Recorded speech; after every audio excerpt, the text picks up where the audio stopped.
नमस्कार मेरे प्यारे बच्चों, आप सभी को प्रणाम, राधे राधे। जैसा कि आप लोग थंबनेल में देख पा रहे हैं कि राजस्थान में फर्जीवाड़ा चल रहा है, लेकिन राजस्थान के टीचर चुप हैं। और उस चुप का कारण क्या है? आज हम जब अखबार पढ़ रहे थे तो अखबार में इस चुप का कारण हमें समझ में आया। हम, मेरा प्यारा बच्चा, आपको सारी चीजें बता रहे हैं। ये वास्तविकता है राजस्थान के टीचर्स की। राजस्थान के टीचर्स इस मुहिम को उठा नहीं रहे। कैरियर भी अकेला है जो इस मुहिम को लगातार उठा रहा है। राजस्थान में हनुमान बेनीवाल जी हैं जो लगातार इस मुहिम को उठा रहे हैं, लेकिन कोई टीचर सामने नहीं आ रहा, कोई कोचिंग संस्थान सामने नहीं आ रहा। कारण कहीं ना कहीं वो गलत हो सकते हैं। अब वो गलत है या नहीं है, ये अब आप लोग यहां कटिंग में देखेंगे। ये आज का पेपर है और इसमें साफ साफ आया, अर्थशास्त्र का पेपर लीक 15 से 20 लाख रुपए में खरीदा था। कोचिंग संचालकों के साक्ष्य मिले। इन पेपर लीक में कोचिंग संचालक भी शामिल है, इस बात के सबूत मिल चुके हैं। पूछताछ में और भी खुलासे होंगे। सामान्य ज्ञान, अर्थशास्त्र और हिंदी के पेपर लीक हुए थे। अब यहां पर देखेंगे आरपीएससी के पूर्व अध्यक्ष हैं और इन्होंने क्या कहा था। नकल गिरोह कोचिंग से भी जुड़े हुए हैं। नकल गिरोह जो है सारे के सारे कोचिंग संस्थानों से जुड़े हुए हैं। आप समझिए, कोचिंग संचालक दूसरे टीचर क्यों चुप है? कहीं ना कहीं वो इस कड़ी में जुड़े हुए हैं। और जब आप गलत कड़ी में जुड़े होते हो तो विरोध करने की आपके अंदर क्षमता हो ही नहीं सकती। यहां पर एक और खबर, ऐसा ही भर्ती को रद्द करना जल्दबाजी होगी, ये सरकार बोल रही है। ये सरकार बनी उससे पहले इन्होंने मुद्दा उठाया था कि राजस्थान में नहीं सहेगा बच्चा पेपर लीक का मामला। और राजस्थान में ये सरकार इसी वजह से बनी कि पेपर लीक का मामला इन्होंने उठाया। और सरकार बनने के बाद अब यही कह रहे हैं कि इस भर्ती को रद्द करना जल्दबाजी हो जाएगी। कोर्ट ने सरकार को बार बार चेताया। क्या कहा? प्रदेश की जनता को नकल से बने थानेदारों के भरोसे नहीं छोड़ सकते। जो लोग फर्जी तरीके से अधिकारी बन रहे हैं, जो लोग फर्जी तरीके से सब इंस्पेक्टर बन रहे हैं, क्या वो जनता के साथ न्याय कर पाएंगे? जो खुद ही फर्जी हैं वो किसी के साथ न्याय कर ही नहीं सकते, क्योंकि उन्हें ज्ञान ही नहीं, उन्होंने पढ़ाई नहीं की, उन्होंने मेहनत नहीं की। वो नकल के भरोसे आए हैं, वो लोग फर्जी डिग्रियों के भरोसे आए, वो डमी कैंडिडेट के द्वारा आए, वो पेपर लीक के द्वारा आए। ऐसे लोग कभी भी प्रशासन में नहीं होने चाहिए। ऐसे लोगों को तुरंत बर्खास्त कर देना चाहिए और इस भर्ती को रद्द कर देना चाहिए। ऐसी कितनी भर्ती हैं जिनमें घोटाला हो रहा है लगातार। आप लोग यहां से देखेंगे, परीक्षा से 15 दिन पहले पेपर लीक हो रहा है। 15 दिन पेपर लीक हो जाते हैं। पहले 15 दिन पहले पेपर लीक हो रहे हैं। सरकार चुप है, सरकार को नींद आ रही है, विभाग को नींद आ रही है। ये पेपर लीक कहां से होते हैं?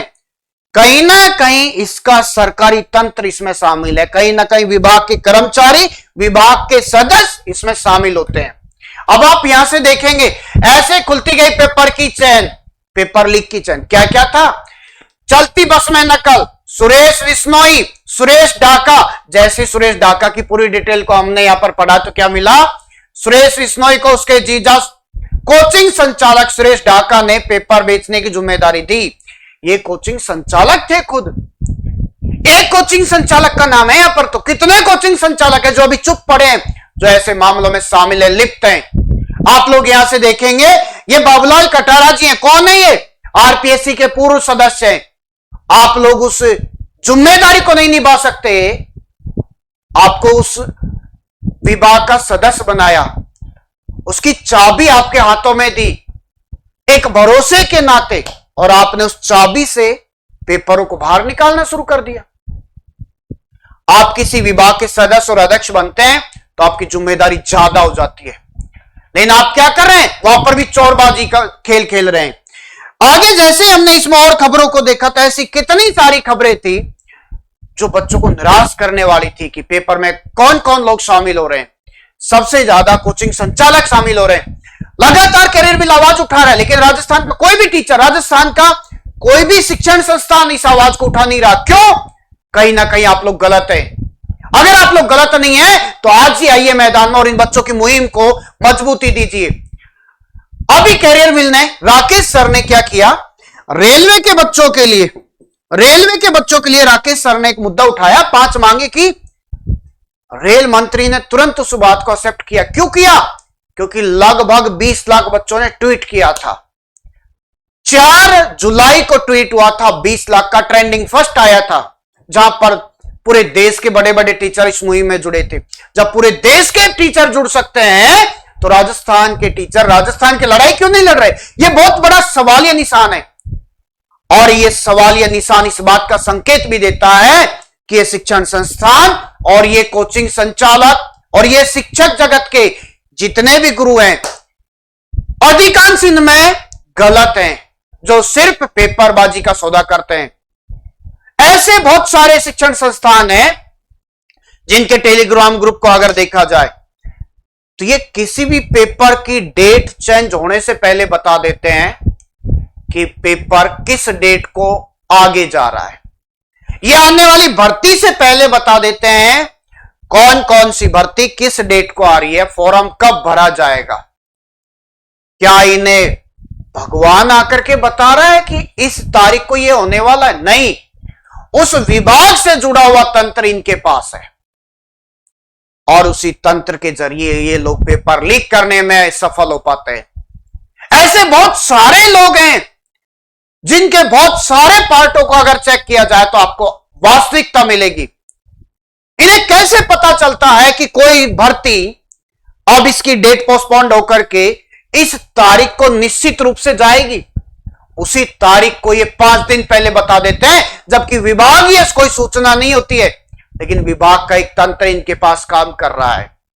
इन सारे कोचिंग संचालकों की जांच होनी चाहिए अच्छे से, जो इस तरह से भ्रष्टाचार, इस तरह से फर्जीवाड़े में संलिप्त है। हम बच्चों से नहीं कहते कि आओ आप लोग कोर्स खरीदते जाओ, कोर्स खरीदते जाओ, और लास्ट में जब आपके हक की बात आए तो हम बच्चों को भगा दे, हम आपके साथ नहीं खड़े। आप लोगों ने इन बच्चों को कोर्स बेचा है और इन बच्चों ने आप पर भरोसा करके कोर्स खरीदा है और आप इन बच्चों के साथ अन्याय करने में जुटे हुए हैं। शर्म आनी चाहिए ऐसे टीचरों को, ऐसे कोचिंग संचालकों को। आप लोग इनकी आवाज नहीं उठा सकते तो आपको कोई हक नहीं बनता कि आप इनको अपना कोर्स बेच करके अपना बिजनेस बढ़ाएं। आप लोग ऐसे शिक्षण संस्थानों को सबक सिखाने का यह मौका है इन बच्चों के साथ। इन बच्चों को सोने की जरूरत नहीं है, इस टाइम पर खड़ा होने की जरूरत है। और अगर आप एक बार खड़े हो गए ना तो आपके साथ अन्याय करने वाला एक नहीं रुकेगा, सारे के सारे लोग दुम उठा करके भागते हुए दिखेंगे। लेकिन अभी बच्चे की गलती यह है कि बच्चे खुद सोशल मीडिया पर आकर के अपनी आवाज नहीं उठा रहे। हम लोग आपकी आवाज उठा रहे हैं, लेकिन उस आवाज को मजबूती देने के लिए आपकी आवश्यकता है, आपको जागने की जरूरत है, आपकी आवाज उठाने की जरूरत है। आपकी आवाज आप नहीं उठा सकते तो कोई नहीं उठा पाएगा। हम आपके साथ खड़े हुए हैं, कैरियर विल आपके साथ है, आपके साथ रहेगा और आपके साथ था। जब हम रेलवे का मुद्दा उठाते हैं, 5 दिन में 5 मांगे पूरी हो जाती हैं। हनुमान बेनीवाल जी लगातार 75 दिन से जयपुर में धरना प्रदर्शन दे रहे हैं। 75 दिन में उनकी एक भी मांग पूरी नहीं हुई है। कारण क्या है उसका? वहां का शिक्षा जगत चुप बैठा हुआ है, वहां के गुरु चुप बैठे हुए हैं, वहां के शिक्षण संस्थान चुप बैठे हुए हैं। और ये भोले भाले बच्चे गरीब परिवार से आते हैं, ये बेचारे इसलिए चुप हो जाते हैं कि इनको कोई डरा देगा, इनको धमका देगा। इनकी शिक्षा को दबाया जा रहा है, इनके हकों को दबाया जा रहा है, इनके अधिकारों को दबाया जा रहा है। मेरा प्यारा बच्चा, जितने भी राजस्थान के बच्चे हैं जो राजस्थान की भर्तियों में शामिल होते हैं या शामिल नहीं होते हैं, आपको फिलहाल इन बच्चों के लिए आवाज उठाने की जरूरत है। कल के दिन आपके भी छोटे भाई बहन उस भर्ती में शामिल होंगे, आने वाली दूसरी भर्तियों में शामिल होंगे। आपके चचेरे फुफेरे ममेरे ये भाई बहन जो हैं ये भी शामिल होंगे, रिश्तेदार भी शामिल होंगे, अड़ोसी पड़ोसी भी शामिल होंगे। आज अगर आपने इस अन्याय के खिलाफ आवाज नहीं उठाई तो यह अन्याय कभी खत्म नहीं हो सकता, ये फर्जीवाड़ा कभी रुक नहीं सकता। और इस फर्जीवाड़े में सरकारी तंत्र छुपा हुआ है। सरकारी कर्मचारी सबसे पहला दोषी होता है, क्योंकि पेपर लीक केवल सरकारी कर्मचारी करा सकता और कोई नहीं करा सकता। तो मेरी सभी से हाथ जोड़कर प्रार्थना है, इस मुहिम को आप लोग अब जोर से आगे बढ़ाने का काम कीजिए। हम आपके साथ खड़े हुए हैं, हमें किसी चीज का डर नहीं है, हम आपके हक के लिए लड़ेंगे। और हम भी राजस्थान के हाई कोर्ट से हाथ जोड़कर विनती करते हैं, राजस्थान की सरकार से भी हाथ जोड़कर विनती करते हैं, इन गरीब बच्चों के साथ अन्याय मत कीजिए।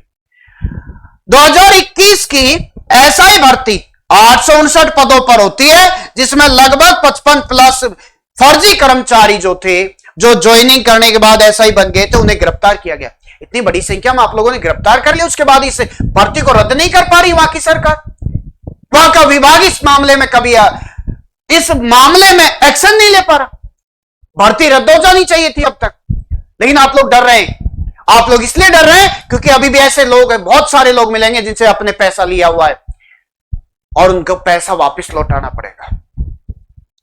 अगर वो बच्चे ईमानदारी से लगे हैं तो इस बात को सत्य मानिए कि एक बच्चा एक एग्जाम को फाइट कर सकता है तो उसके अंदर इतनी काबिलियत होती है, वो दूसरे एग्जाम को फाइट करेगा।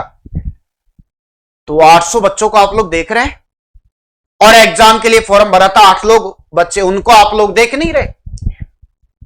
आप लोगों ने 8 लोग बच्चों को इग्नोर कर दिया सीधा सीधा। और ये पेपर लीक हर भर्ती में हो रहा है, लगातार हर भर्ती में पेपर लीक हो रहा है। अभी डिप्टी जेलर का पेपर हुआ, लगभग 39% बच्चों ने उपस्थिति दर्ज कराई। 39% डिप्टी जेलर के पेपर में, मतलब पूरे 40% बच्चे भी नहीं बैठे। उसके पीछे रीजन यही है कि आपके पेपर पर, आपके विभाग पर बच्चों को भरोसा नहीं रहा। इनका भरोसा टूटता जा रहा है। सरकार का और विभाग की पहली जिम्मेदारी है बच्चों का भरोसा नहीं टूटना है। सारे के सारे बच्चे अब इस मुहिम को मजबूती देंगे। आपके जितने भी सोशल मीडिया के प्लेटफॉर्म है, सब पर इस बात को ज्यादा से ज्यादा फैलाने की कोशिश कीजिए। अगर जयपुर का दरवाजा आपकी आवाज को नहीं सुनेगा तो यह आवाज दिल्ली के दरवाजे तक जाएगी। और आपको पता आज तक का इतिहास रहा है, दिल्ली का दरवाजा हमेशा खुला रहता है और वह आवाज को सुनता है और वहां से एक्शन जरूर होता है। तो आप सभी बच्चों को प्रणाम, और राजस्थान के जितने भी शिक्षक हैं उन सभी से फिर से हाथ जोड़कर विनती है, आप लोग इन बच्चों की आवाज बनिए। आप लोग चुप मत रहिए, आपके गलत होने का संकेत जाता है चुप होने से। आप सभी को प्रणाम और इस मुहिम को अच्छे से आगे बढ़ाइए। Thank you. राधे राधे।